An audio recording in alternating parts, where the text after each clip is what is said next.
Hello everyone, this is Mr. Keppel. In this video, I'll be showing you how to use Kirchhoff's circuit laws to solve multi-loop circuits. The first thing you're probably wondering is, what the heck is a multi-loop circuit? Well, this monstrosity is a multi-loop circuit. In the IB physics guide, it says that you'll be limited to solving problems that involve two source-carrying loops. So let's talk about what a source-carrying loop is. First of all, when they say source carrying, they mean voltage carrying or potential. There's a source, a voltage source, whether it's a battery or some generator or some other source of voltage. In this circuit, we can see that we have a 12 volt source here with 9 volt source here. And both of these voltage sources are going to be pushing a current in their respective branches of the circuit. So we can see that there are two loops. The first loop is going in this direction, and the second loop is going in this direction. And what you'll notice here is that there's actually sort of a battle going on in the center branch. So the top battery is trying to push current this way, and then the right-hand battery is trying to push current this way. And so those two currents, those two pushes, those oomph are gonna sort of fight it out in that center branch, and then we're gonna have to figure out which one's gonna win. And so what I've done is I've decided, just arbitrarily, there's really no reason beyond this, just random whim, is that because the 12 volts is greater than the 9 volts, that I think that the current is going to end up flowing down. And, that might be wrong, and that's okay if it's wrong, but I'm just going to randomly decide, or just arbitrarily on my gut instinct, decide what direction I think all these currents will flow. Now, it seems to make pretty good sense to me that this current's going to come out of the 12 volt battery, right? Because current comes out of the positive side and flows into the negative side. So it makes sense to say that the current along this path will be going in this direction. Like I just said, I believe that the center path is going to have the current pointing downwards because the 12 volts is going to push harder than the 9 volts, and so the 12 volts is going to win. And it also makes sense to think that the 9 volt is going to end up coming out of its respective positive side as well. So the first step to solving a multi-loop circuit problem is to define the currents. And so we've called these I1, I2, and I3. And we'll be using those definitions of the currents throughout the rest of this problem. And you also have to decide on a direction, but those choices don't matter. You'll see. There are two circuit laws that Kirchhoff discovered, and they're both more fundamental laws, the law of conservation of energy and the law of conservation of charge, as we'll see. Kirchhoff's first law says, for any junction, the current input must equal the current output. And so the way to think about this is if you've got some point on a circuit, and you have a current that's flowing into that point, and you have some currents that are flowing out of that point, then what will happen is the current that's flowing in, so I'll call that I1, and the currents that are flowing out, let's say I2 and I3, then these currents have to equal each other. So the amount of current that's going in, so that's the current going in, has to equal the amount of current that's flowing out. This is Kirchhoff's first law. A lot of times you'll see it written a little bit differently. They'll say that the sum of the currents equals to 0. In that way of describing it, currents that come out of a junction are negative currents. And so you could see that if these are negatives coming out of here, then I1 plus minus I2 plus minus I3 would be equal to 0, since I2 plus I3 are equal to I1. That's a weirder way of writing it. I don't really like it too much. I prefer to think of it as this. The amount that goes in has to come out.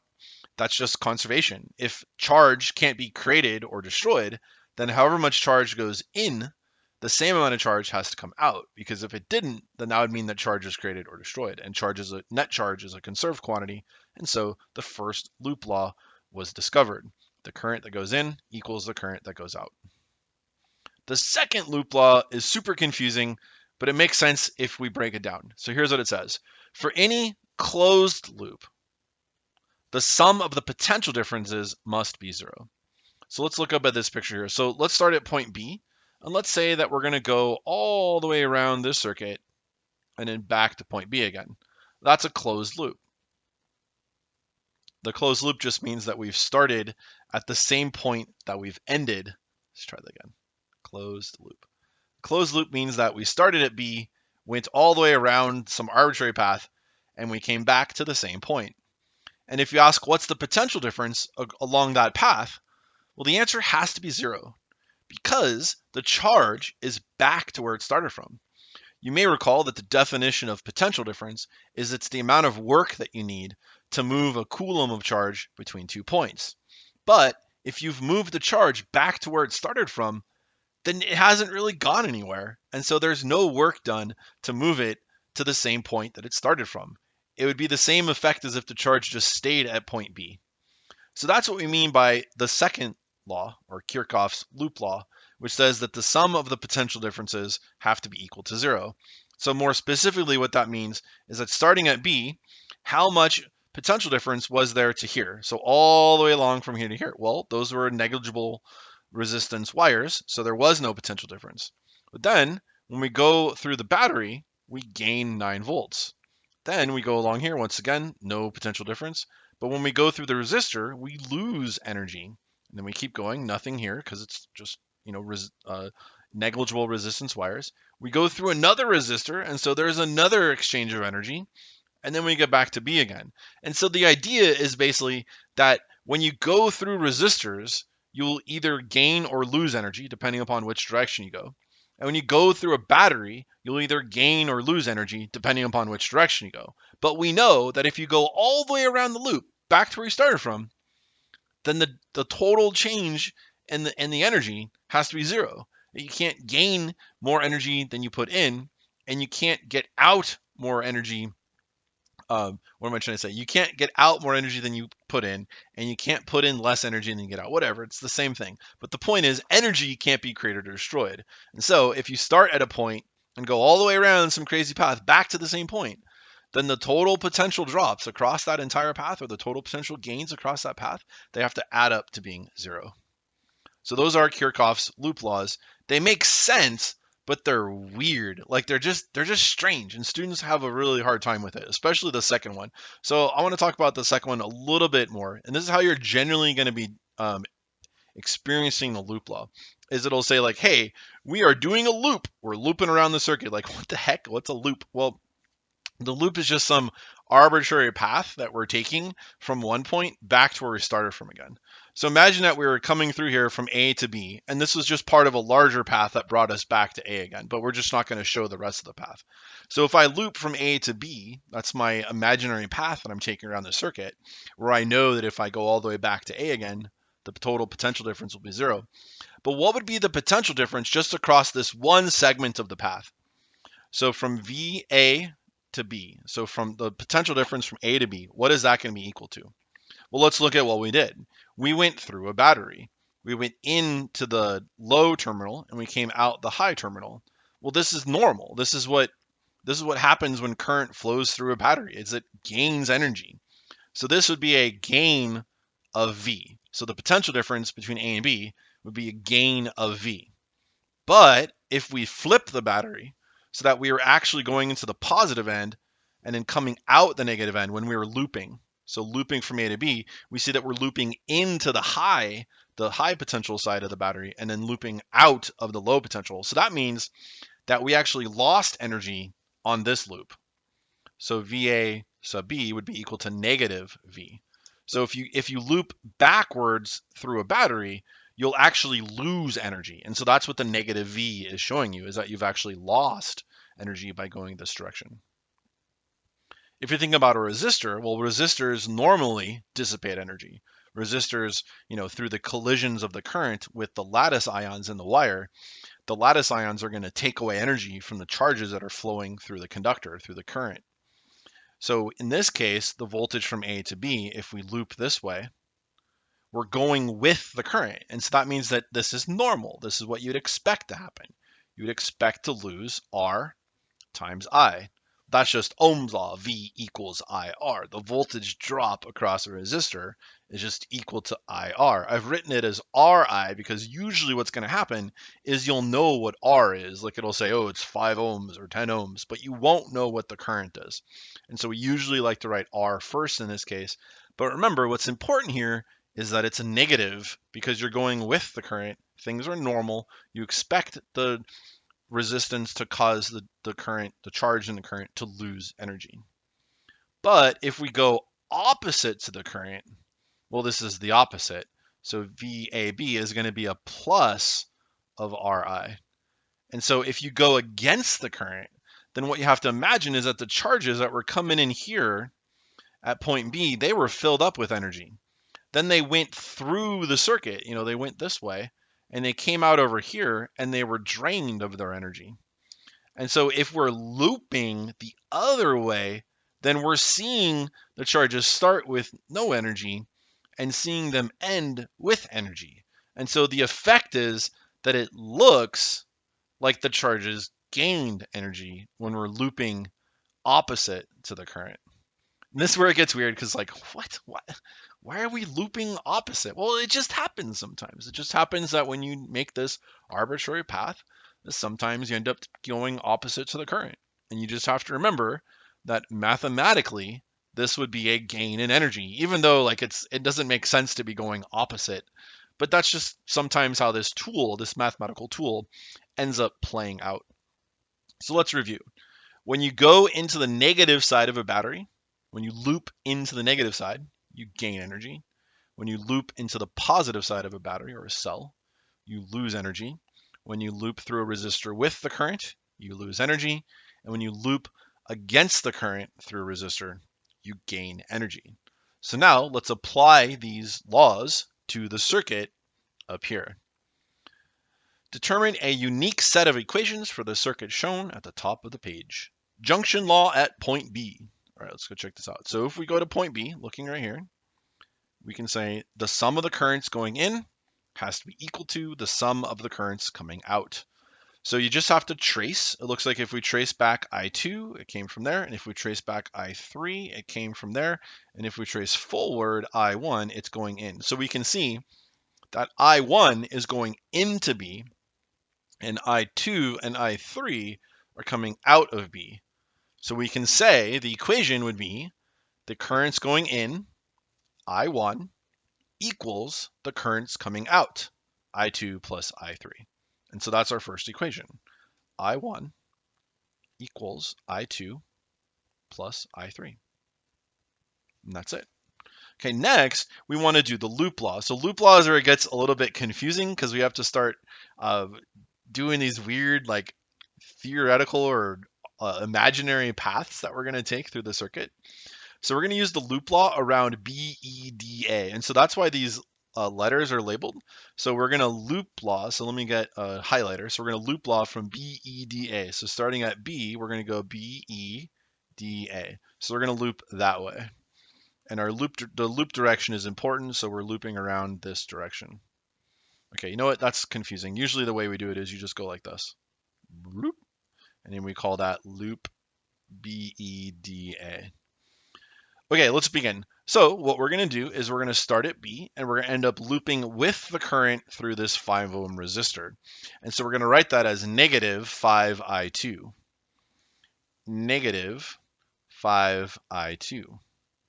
Okay, we'll keep going along that loop. So keep going, nothing here, nothing here. Nothing. Okay, here we go. We just looped into the negative side of this battery. So that's a positive 12. So plus 12. And then if we keep going past there, we've hit this resistor, and notice that we're going with the current through this resistor. So it's going to be a negative 15. And we have to say, well, what's the current? Oh, the current here is I1. So current I1 is going through here. So it's going to be negative 15 I1. And that's equal to 0 when we add those all up. Okay, next, the loop law from BCFE. So BCFE, so this is going to be, that's going to be loop BCFE, loop BCFE. Okay, let's begin. So we're at B, we're going to go, okay, look, we just went into the negative of this battery, so that's a plus 9. So we got plus 9. And I always like to write my pluses just because it it's not necessary, but it feels good. Like you're making sure that it's positive. Like you're explicitly thinking to yourself, this is positive. So you write down positive. Okay, let's keep looking. So if we trace this I3 forward, we notice that I3 is going that way. So we're going with the current through this resistor. So it's a negative. So it's going to be negative 10 I3. Since the current is I3, it's negative 10 I3.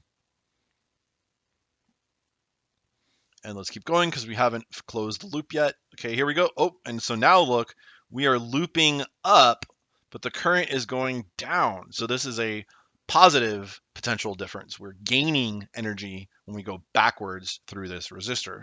So it's going to be plus 5 I2. And then we're back to where we started from. And so we know that this whole thing will add up to 0 because we're back to where we started from. Solve these three equations to find the current in each branch of the circuit. So that's the plan, is that we need to solve these equations. Well, I mean, it seems kind of crazy, right? There's three equations. Well, there's three unknowns. And if you have three unknowns and you have three unique equations, hey, you can solve that. But it's going to be really tough. And that's why there's a whole lot of space down here. So let's go ahead and solve these three equations for these three unknowns. Okay, here we go. So the first strategy is to look for a current that all three equations have in common. And hopefully it'll work out that there's one that they all three have. And then you could use substitution to solve it. The other solution is that you'd write this out like a matrix and then solve it, with the inverse matrix and all that stuff. But I don't want to do that. We're just going to use the substitution technique. So I've made sure that, and that's one of the things is like, as long as you keep it to two source carrying loops, you don't need to revert to using matrices to solve it. All right, so it turns out that all of these equations have I2 in them. So there's I2, I2, and I2. So all three of our equations have I2. And so that's good because if you notice, the middle equation has I1 and I2 with no I3. And then the last equation has I3 in it with no I1. And then that means that we'll be able to isolate out and solve and eliminate I1 and I2 from these equations, and you'll be able to solve for I3. So I know I kind of like, there's no way like without practice and experience for you guys to really see that, but it's just a matter of like messing around. I mean, you just got to be really good at algebra. I mean, that's all it comes down to is like the solving with the loop laws and all that stuff is just, it's an exercise in a ton of algebra, and it can get kind of crazy, but that's the plan. Okay, so what I'm going to do is solve the two equations here for I1 and I3, and then I'm going to substitute them back over into here. And then if I do that substitution, then what will end up happening is all the equations will have I2 and only I2, and then we can find what I2 is equal to. Okay, let's do it. So let me kind of clean this up so it doesn't look all crazy anymore. Okay, so here we go. So I'm going to rewrite this middle equation, solving it for I1. All right, so what will happen is I'm going to end up with this negative 15. I'm going to move it to the other side. So I'm going to have 15 I1 is going to be equal to whatever on this side. And I don't like putting negatives first. I always like putting negatives after things that are positive, but it really doesn't matter which way you write it. That's just my preferred way of doing it. And then here we can see that I1 is going to be equal to, we just have to divide both sides by 15. So this will be 12 over 15 minus 5 over 15 I2. Okay, we'll do a similar thing over here where we're going to solve this for I2. So we're going to write down that 5 I2. We're going to leave the 5 I2 on this side, so that way it's positive. But the other stuff, we're going to need to move to the other side and make that stuff negative. So what will happen is we'll end up with 10 I3 minus 9. Now we just have to solve for I2. So solving for I2 is just dividing both sides by 5. So we get 2 I3 minus 9/5 right there. I feel like I have made a horrible mistake here. I'm not supposed to solve for I2, am I? Nope. See how easy it is to mess things up. What I want to do is solve for I3. So let's try this again. So the negative 10 I3, I'm going to move it to the other side. Okay, here we go. So 10 I3 equals to what's left here. So that's going to be 9 plus 5 I2. All right, so just a quick, this always happens when you're solving these types of problems. The strategy was to figure out what I3 and I1 are, and then we could sub those in. But I got ahead of myself and tried to solve for I2. Yeah, okay, we're good now. So we're gonna, when we're done with this, we'll have I1 and I3, and then we can substitute them back over to that other equation. Okay, so now we just have to divide both sides by 10. So we'll have 9 over 10 plus 5 over 10, I2. Okay, and so we're going to take these and plug them into the equation over here. I usually, before I do that, I like to convert fractions into decimals. I just find it to be a little bit easier just because it gets kind of crazy with all these insane fractions everywhere. So I'm just going to rewrite this with decimals. So I1 is going to be 0.8. Oh, if you didn't know, 12 fifths is just 12 fifteenths is just 4 fifths. So that's 0.8. We could use the calculator to verify that. So if I put 12 divided by 15, then you'll see that that's 0.8. And then 5 divided by 15, that's 1/3. So we'll write that as 0.33, but we'll remember that it's actually 3333 repeating. So that way we don't have any rounding errors later on. Over here, dividing by 10 is super simple. So this is going to be 0.9 plus 0.5 I2. This is the expression that we want to substitute in over here for our currents I1, I2, and I3. Okay, so now we're going to do this. So what we're going to do is solve this for I2. So I2 is going to be, or should I, why don't I just substitute it straight over there? Yeah, I'll just do that. So 0.8, so I'm gonna write this down. So 0.8 minus 0.33 I2 is equal to I2 plus, and I'm gonna plug in my I3, which is 0.9 plus 0.5 I2. So 0.9 plus 0.5 I2. Running out of space. See if we can clean this up a little bit. Okay, there we go. All right, now you can see that what we've done, and this is the whole reason we did this, was to get only I2. We've eliminated I1 and I3 from this equation so that all that's left is I2. And so now we just need to get all the I2 terms to one side and then all the not I2 terms to the other side. Okay, so if we look at this, there's already two I2 terms on the right side, so let's just move this I2 term here, let's just move it over there with them, and then we'll take this 0.9 and move it to the other side.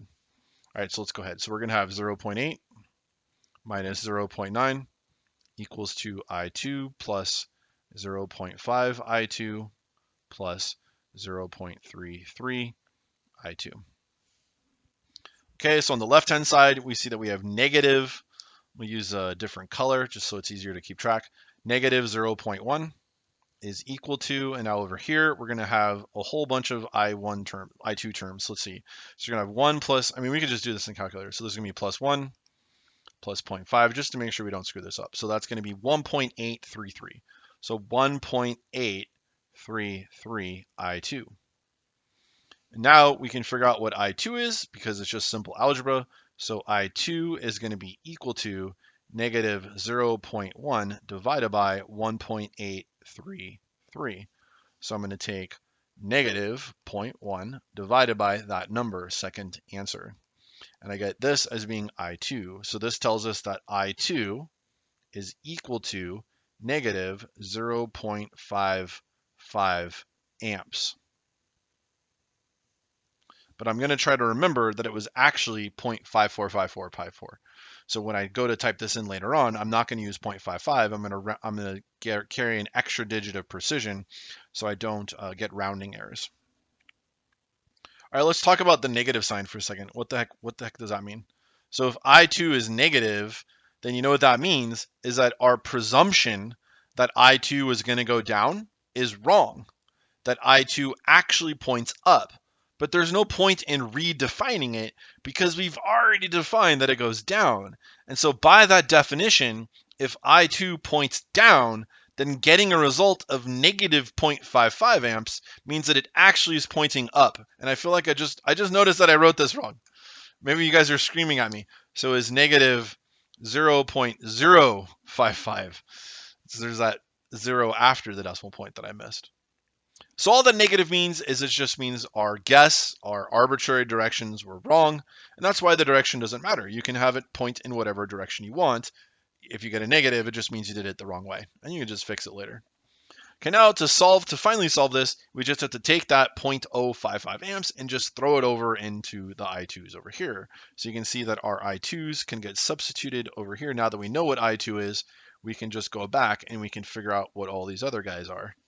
Let's do it. So I1 is going to be equal to 0.8 minus 0.33 times negative 0.545. And then for this other one, we're going to have I3 equals 0.9 plus 0.5 times negative 0.545. And so remember, I'm carrying that extra digit because I want to avoid rounding errors. All right, let's do this. So we're going to take this negative 0.5454. You know, maybe I'll just store this to alpha A, so that way I could refer back to it later. So I'm going to take my alpha A. I'm going to multiply it by 0.33.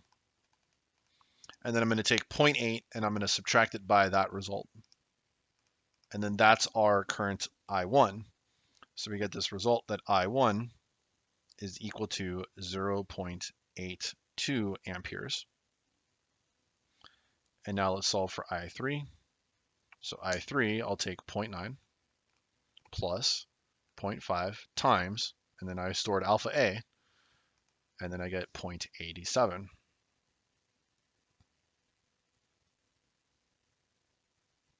And that's it. And so now we know what all three currents are, and we also know the directions. Since these last two were both positive, then that means we got it right. We guessed the correct direction, so we don't have to worry about those.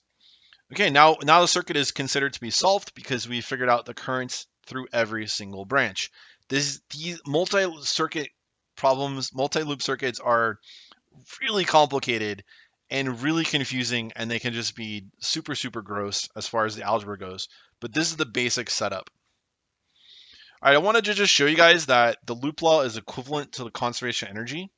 So this can be shown by setting the power supplied by the cell equal to the power dissipated by the resistor, and then comparing to the result for the loop law. So if we say the power supplied by the cell, well, we know what the power supplied by a cell is. It's I times V. And we know what the power dissipated by a resistor is. It's I squared R. And so you can see on both sides, if we divide by I on both sides, then we end up with the result that V is equal to IR. So this I and those I's canceled out. So we get V equals IR. Hey, that's Ohm's law. Interesting. Now let's apply the loop law to the circuit. So just pick any random point. I'll just pick this point, and I'm going to loop around the circuit back to that same point. And I know that the total potential difference has to be 0 if I start at that point and return to that point, that the sum of all the potential differences across all the elements are going to be 0. So if we look at this, we go through this battery, which means we're going to gain V. Then we're going to go through this resistor in the direction of the current. We're going to be going with the current here because the current actually comes out of this side and goes this way. So we'll be going with the current. We'll call that current I. And so we're going to end up with minus IR. And then that's going to be equal to 0. Well, yeah, look, this is just V equals IR. So by starting this off by saying conservation of energy, the power dissipated by the cell equals the power supplied by the cell equals the power dissipated by the resistor, that is equivalent to just straight up using the loop law. They're the exact same thing. So the loop law is just that idea that the amount of energy that the battery puts into the circuit has to be equal to the amount of energy that the devices take out of the circuit. And that's just the loop law. The loop law is just a more mathematical way of saying it, more like methodical way of doing it. So it's not the easiest method in the world, but you could actually use the loop law to solve any circuit problem you want to. So we're going to use the loop law right now to solve this series circuit problem. So if we start at this corner, I could start anywhere, but I just like starting at this corner because when I go to do my loop this way, my first loop is going to be plus 6. And I like starting with plus. I like starting with pluses. Like I said before, I don't like starting with minuses. So if we loop through here, we're going to have plus 6 minus 3I. The 3I is just going through a resistor with the current, so R times I, and then minus 4I, and that's going to be equal to 0. So we can see that the 3I, so minus 3I minus 4I is minus 7I, so the 6 minus 7I equals to 0. And so we see at this point that 6 is equal to 7I. And so what does that make I? So that tells us that I is equal to 6/7 amps. Well, we want to write that out to 2 sig figs because our numbers are only known to 2. We don't have it known to this perfect decimal precision. So if we do fractions are perfect, we want to make a decimal so that we can show our uncertainty. So I equals to 0.86 amperes. So you never want to leave things as fractions because you don't really know the precision when you leave it as a fraction. You don't know how well that, how many sig figs are. Let's do a similar circuit, a 3 and a 4. Let's do this in a parallel arrangement. It's the same circuit, just it's reconfigured to be a parallel arrangement. All right, so what we're going to do here is we're going to have 2 loops this time. So we'll loop this way. That'll be loop 1, and then we'll loop this way, and that'll be loop 2. So I'll call this loop 1, and I'll call this loop 2. The second thing is we need to define the currents. So at this junction right there, we're going to have current I coming in. And then what will happen to I is it'll split this way. It'll go I'll just call this 1, and then I'll go this way, and I'll call this I2. So we can start by writing down the junction law that says that I, the total I, that's the current we're trying to find, is equal to I1 plus I2. Now we're going to do loop 1. So loop 1, we're going to start off by gaining, so loop 1 is here. We're going to start off by gaining 6 and then going through in the direction of the current through this 4-ohm resistor. So loop 1 is going to be, I'll just write it as loop 1. So loop 1 is going to be plus 6 minus 4I1 equals to 0. And then I'm writing way too big. I don't know why I thought I had more space. So there's loop 1. I should also have a different color here. Let's see if I can change the color. Is it easier to change the color? It's not easy to change the color. Is there a way down here? Edit properties, color. Let's make you blue. Okay, there we go. And then I'll do loop 2. Same thing, loop 2 is going to start with plus 6, but instead of losing 4I1, we're going to end up losing 3I2. And that'll equal to 0. Okay, from here, this is really simple. We don't have to worry about like complex, equations with like all these different variables in it. There's just one variable here. I'm very happy with this. And so if we solve this out, we get that 4I1 is equal to 6. So that means that I1 is equal to 4 over 6.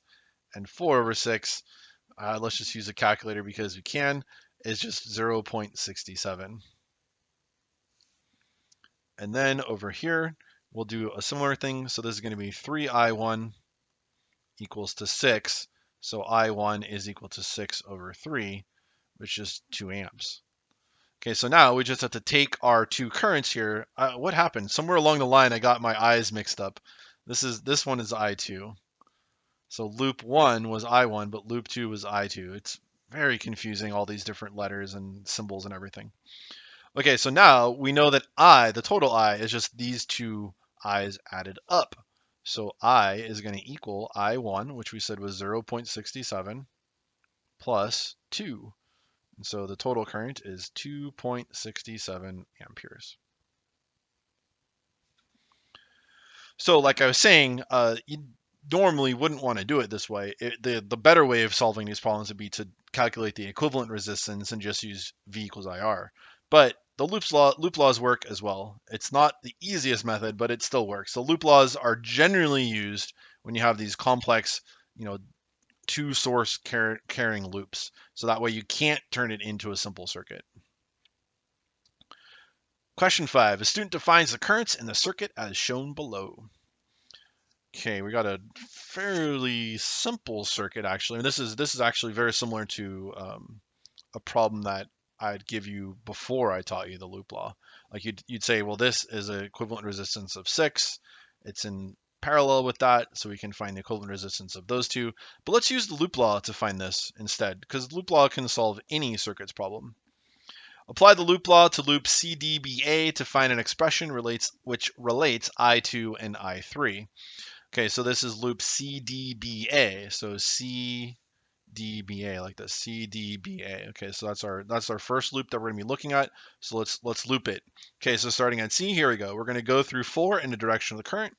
So that's minus 4I2. We're going to keep going. We go through another 2 in the direction of the current. So that's minus 2I2. It's still the same current I2 through both of these guys. We go to D, we go up. There's nothing here, nothing here. Okay, here we hit a resistor, but this time we're going opposite to the current. So we're going to do plus 3, and then now this current is I3. And then that whole thing is equal to 0. So there's our loop law on CDBA, and we want to find an expression which relates I2 and I3. Technically, we have an expression which relates I2 and I3 right here, but we should probably try to simplify this to make it look a little bit nicer. And so if we notice, we've got negative 6I2 plus 3I3 equals to 0. And so we can just add the 6I2 to the other side and then divide both sides by 3. And so we'll end up with I3 equals to 2I2. I did that in too many steps, but I didn't have enough space. Maybe I'll do it a little bit differently. I'll go like this. Okay, so you know what? Let me go back. Okay, I'll just try to cram in my math there. I was just worried that I skipped too many steps and that might confuse some of you guys. So I end up with 3I3 equals to 6I2, and then you can see that I3 is equal to 2I2. So hopefully now that's more visible. Apply the loop law to ECDF. Okay, here you go. So we're going to do ECDF. So starting at ECDF, so that's this way. And then we're going to determine the values of I2 and I3 from this. Okay, let's go. So starting at E, here we go. There's nothing. Okay, we hit this. We're going in the direction of the current. So it's negative 4I2. We keep going in the direction of the current, negative 2I2. We hit this point, come down. Now we're going through a battery into its negative side. So it's plus 9, and then that's equal to 0. Okay, so let's see what we got here. We've got negative 6I2 plus 9 equals to 0. And we just found that I2, so therefore, what am I trying to say? 6I2 is equal to 9. And so from that, we find that I2 is equal to 9 over 6. And 9 over 6 is 9 divided by 6 is 1.5. And now I know what I2 is. Oh, wait, it said it wanted I3 also. How are you going to get I3? Well, because up here, we know that I3 is double I2. So I can say that I3 is equal to, what the heck? I3 is equal to double I2. So that's going to give me 3 amps. Okay, so that's good to go. We got I2 and I3. Okay, now it says finally apply the junction law at point C to determine the value of current I1. All right, so let's go back here and look at point C, which is here. So we notice that I1 is coming in to that point, and then I2 and I3 are coming out of that point. So this tells us that I1 is equal to I2 plus I3. So I1 is equal to I2 plus I3. Well, we already know what I2 is because we found it. It was 1.5. And we already know what I3 is. We found it. It was 3. And so then we got I1 is equal to 4.5 amperes.